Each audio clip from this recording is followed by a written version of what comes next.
Well, good evening Scouts and welcome to your campfire, and we're going to start off any campfire as we normally would do with a song called Campfire's Burning, and it goes like this. Campfire's burning, draw nearer, in the gloaming, come sing and be merry.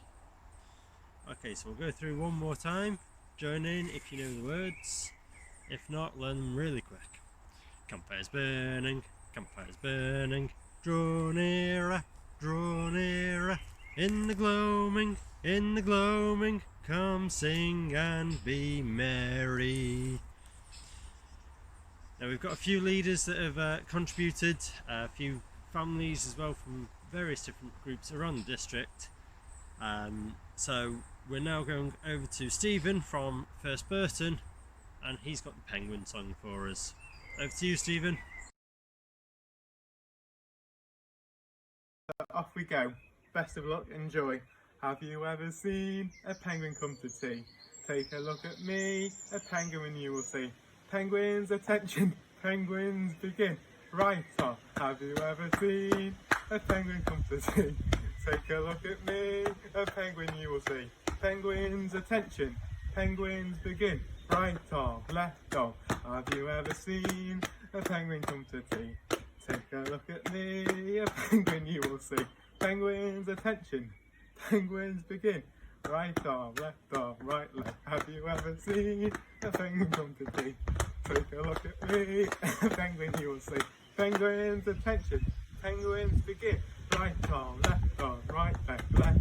Have you ever seen a penguin come to tea?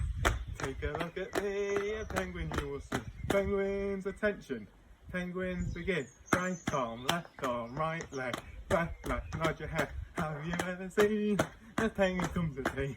Take a look at me, a penguin you will see. Penguins, attention, penguins begin. Right arm, right leg, nod your head, turn around. Have you ever seen a penguin come to tea? Take a look at me, a penguin you will see. Penguins, attention, penguins begin.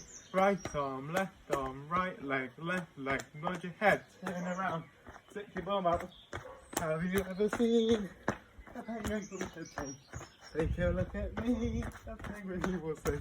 Penguins, attention, penguins begin. Right arm, right leg, nod your head, turn around, stick your bum out, stick your tongue up. Have you ever seen a penguin come to tea? Take a look at me, a penguin you will see. Penguins, attention, penguins dismissed.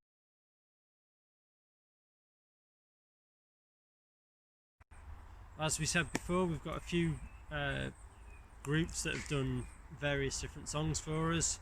So we're now heading over to 6th Ellesmere Port for the Quartermaster Stores.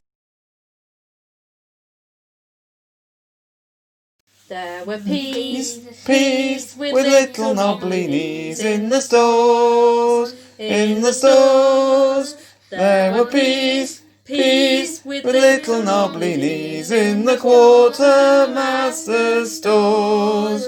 My eyes are dim, I cannot see. I have not brought my specs with me. I have not brought my specs with me. There were chips as big as battleships in the stores, There were chips as big as battleships in the quartermaster's stores. My eyes are dim, I cannot see. I have not brought my specs with me. I have not brought my specs with me. There were cakes that gave us early aches in the stores. There were cakes that gave us tummy aches in the quartermaster's stores. My eyes are dim, I cannot see. I have not brought my specs with me. I have not brought my specs with me. There was gravy, Gravy enough to float the navy in the stores. In the stores. There was gravy, gravy enough to float the navy in the quartermaster's stores. My eyes are dim, I cannot see. I have not brought my specs with me. I have not brought my specs with me. There were Cats laying about on mats in the stores. In the stores. There were cats lying about on mats in the quartermaster's stores. My eyes are dim, I cannot see. I have not brought my specs with me. I have not brought my specs with me. This is the last one. There was Skip, doing a backflip in the stores. In the stores. There was Skip, doing a backflip in the quartermaster's stores. My eyes are dim, I cannot see. I have not brought my specs with me. I have not brought my specs with me. Daddy, why would it have? Thank you very much, 6 Ellesmere Port. Now, Great Sutton have taken on a different approach. They've brought us some ghost stories. So, here's our leader CJ with a couple of ghost stories for us. Mould. Flintshire county town has a history which predates the Romans.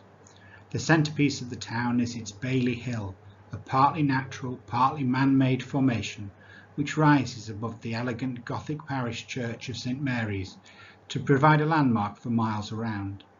It gives its name to the Celtic settlement Iarwaidrug, meaning the Green Mound, and to the English one, Mould, being a corruption of Mont Altus, the name Romans gave to the hill. Ancient skeletons are occasionally dug up in the gardens bordering the Bailey Hill, and there are many rumours of ghostly figures seen flitting about its ramparts. Below the hill stands a terrace of 4 Victorian houses, each apparently as haunted as the next. Sharn Roadhouse lived in number 4, closest to the Bailey, and in her garden walls are remnants of Mould's original 13th century church, which was destroyed when the present church was built.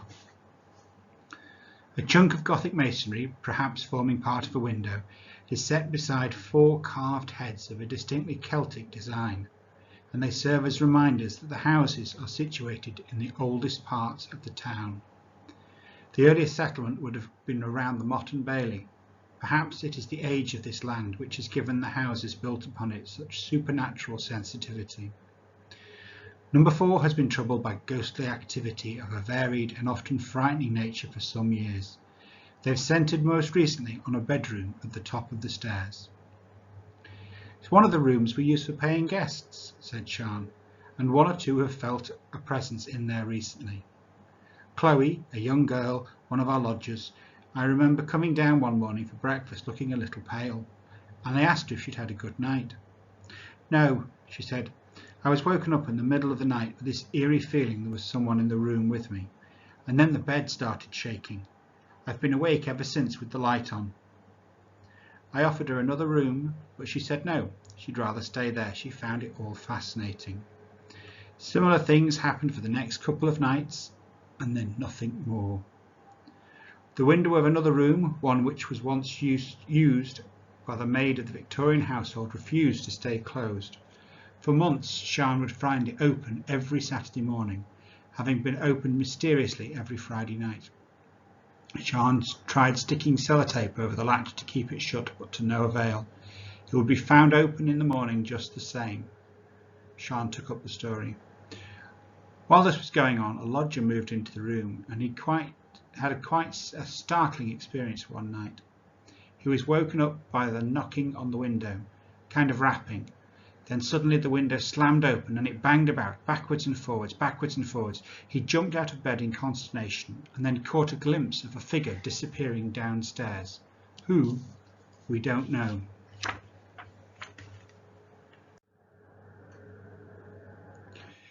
Between the Bailey Hill and the church is a rather unlikely setting for a haunting, a chip shop. It is haunted by the spirit of an old man. Mr. Arthur Polly, the owner of the chip shop, in 1973, told the Flintshire Leader newspaper that the apparition always left behind a strange sensation. After being seen, and he believed it to be a death omen. After the first sighting of the ghost, an aunt died, and after its final appearance, a relative was killed in a road accident. Mr. Polly added that the chippy's previous owner frequently heard bumps in the night, although he saw no ghost, and a next-door neighbour would often hear inexplicable noises coming from the building during the night. In contrast to its modern usage, the building which houses the chippy is a very old one, and was once used as a courthouse. It is possible that this spirit which haunts itself is the shade of a former felon condemned for some long-forgotten crime. In the centre of the town, Thompson's Stores, a tobacconist's with an attractive black and white frontage, is all that remains of Cambrian House, a 17th century family home and one-time doctor's surgery. Thompson's Stores was once the servants' quarters and surgery itself. A servant girl who died in the house has long been said to haunt the shop, although she has not been seen for some years. Tradition has it the girl died of smallpox, and her pitiful, pock-marked face would appear out of the window overlooking Earl Road. This window has since been whitewashed over. Owner Richard Perry has heard a slightly different account. There is no evidence to suggest she suffered from smallpox, he told me, but it certainly seems that she was very ill and confined by the doctor to the room upstairs. I believe she fell from the window, meeting her death on the cobbles below. Though whether this was deliberate or not, no one knows.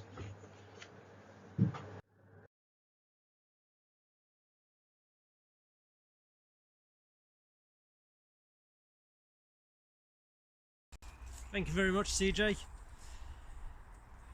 Got another song for you now. It's a repeat after me song. What is it? It's a single louder than me song. What is it? Coca-Cola came to town. Diet Pepsi shot him down. Dr. Pepper picked him up. Now we all drink 7-Up. Honk honk rattle rod crash beep beep. Honk honk rattle rod swoosh beep beep. Romeo and Juliet on a toilet seat they met. Romeo said to Juliet, pass the paper, my bum's still wet. Honk honk rattle rod crash beep beep. Honk honk rattle rod swoosh beep beep. Jaws was swimming in the sea, ate a diver for his tea, chewed him up into little chunks, then spat out his swimming trunks. Honk honk rattle rod crash beep beep. Honk honk rattle rod swoosh beep beep. Birdie birdie way up high, dropped a doo-doo from the sky. As I wiped it from my eye, I'm just glad that cows can't fly. Honk honk rattle rod crash beep beep. Honk honk rattle rod swoosh beep beep. And that's the end of that one. So now we're going back to the 6,000 report for the tree toad. A tree toad loved a fair she toad that lived up in a tree. She was a fair tree toad, but a two-toed toad was he. The two-toed tree-toad tried to win the she-toad's friendly nod. For the two-toed tree-toad loved the ground that the three-toed tree-toad trod. Now three-toed tree-toads have no care for two-toed tree-toad love. But the two-toed tree-toad fain would share a tree-toad mop above. In vain the two-toed tree-toad tried, he couldn't please her whim. In her tree-toad bower veto power, the she-toad vetoed him.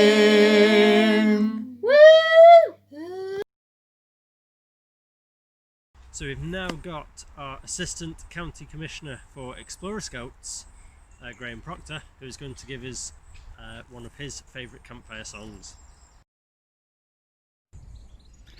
Oh, well, my aunt came back from old Japan, and she brought with her a waving fan.